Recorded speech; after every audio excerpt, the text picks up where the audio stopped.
Happy new year कहना आसान है, लेकिन रियल न्यू ईयर तब होगा जब आप अपनी प्रिपरेशन को सीरियसली लेंगे। मैंने प्रॉमिस किया था कि जो टॉपिक्स मैंने शॉर्ट्स में इंट्रोड्यूस किए हैं उनको मैं डिटेल में समझाऊंगी। सो आज का वीडियो उसी के एक प्रॉमिस का कंटिन्यूशन है। So let's start. आज हम समझेंगे that the president of India, उसकी एक्चुअली रियल कॉन्स्टिट्यूशनल पावर्स हैं क्या और किस तरह से उनको वो एग्जीक्यूट करते हैं। So let's start. The position of the president. सबसे पहले ये समझना ज़रूरी है कि प्रेसिडेंट ऑफ इंडिया को हेड ऑफ स्टेट कहा जाता है। हेड ऑफ स्टेट मीन्स देश का कॉन्स्टिट्यूशनल रिप्रेजेंटेटिव। इसलिए प्रेसिडेंट एक कॉन्स्टिट्यूशनल अथॉरिटी हैं और एग्जीक्यूटिव पावर्स उन्हीं के नाम पर एग्जीक्यूट होती हैं।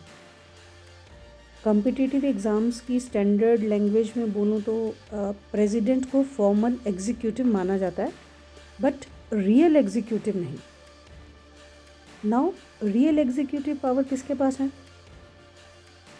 यहीं पे मैक्सिमम कन्फ्यूजन क्रिएट होता है। कॉन्स्टिट्यूशन के according real executive power council of ministers के पास होती हैं। सो प्राइम मिनिस्टर के लीडरशिप में यही काउंसिल ऑफ मिनिस्टर काम करती है। प्रेसिडेंट का रोल यही होता है कि वो काउंसिल ऑफ मिनिस्टर की एड एंड एडवाइस पर एक्ट करे।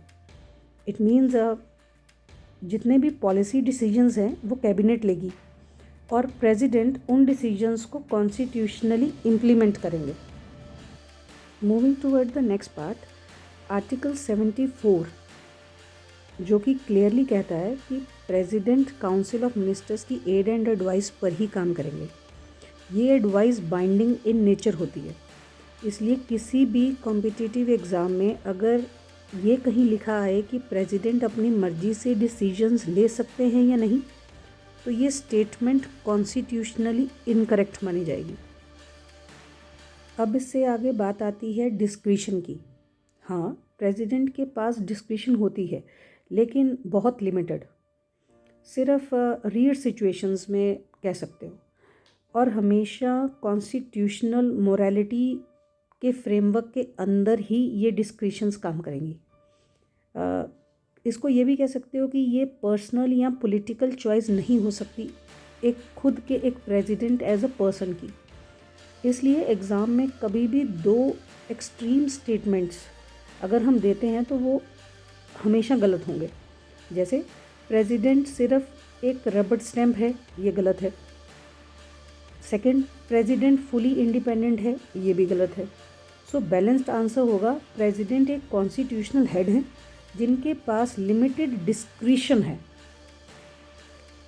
यहाँ कभी कभी स्टूडेंट्स को लगता है कि जैसे कुछ प्रेसिडेंट्स ने अपनी पावर्स कुछ हद तक ज़्यादा यूज़ की हैं। जैसे ज्ञानी जैल सिंह की बात करें तो उनके टाइम पे कुछ बिल्स पर एसेंट डिले हुआ था। ये एग्जाम्पल प्रेसिडेंट की पर्सनल इंडिपेंडेंस नहीं है, बल्कि वीटो पावर की यूज़ को दिखाते हैं। प्रेसिडेंट बिल को वापस भेज सकते हैं, उन पर क्वेश्चन रेज कर सकते हैं या असेंट डिले कर सकते हैं, लेकिन अगर पार्लियामेंट बिल को दोबारा पास कर दे तो प्रेसिडेंट को असेंट देना ही पड़ता है। इसका मतलब ये है कि प्रेसिडेंट पावर यूज़ करते हैं, लेकिन कॉन्स्टिट्यूशनल बाउंड्री के अंदर। इसके आगे कंक्लूजन बिल्कुल क्लियर है। प्रेसिडेंट ऑफ इंडिया पावरफुल हैं, लेकिन पावर एब्सोल्यूट नहीं है। प्रेसिडेंट एक कॉन्स्टिट्यूशनल हेड हैं जो कॉन्स्टिट्यूशनल फ्रेमवर्क में ही काम कर सकते हैं। Next video will be on judiciary versus government.